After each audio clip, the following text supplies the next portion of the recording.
Milí pracovníci a spolupracovníci arcidiecéznej charity v Košiciach, pozdravujem vás z domu svätej Alžbety na Bosákovej práve dnes, myslím, že po úspešnej kapustnici. Všetkým vám chcem popriať do Vianočných sviatkov Božie požehnanie kľudu.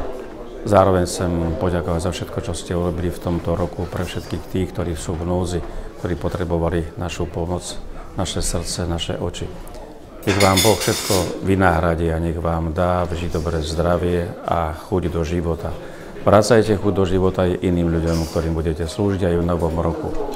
Nech Ježiš, ktorý prišiel medzi nás, je vo vašich rodinách, vašich príbytkoch, vašich srdciach a Božie požehnanie na vás všetkých spočinie. Teším sa, že vás mám, teším sa, že vás môžem pozrieť aspoň raz v roku takýmto spôsobom pred veľkými sviatkami Vianoc, ktoré má každý tak veľmi rád. Vianoce sú o narodení Ježíša Krista, o prítomnosti Krista v našom živote. Nech je tento Kristus počas týchto sviatkov i Nového roku vždy s vami.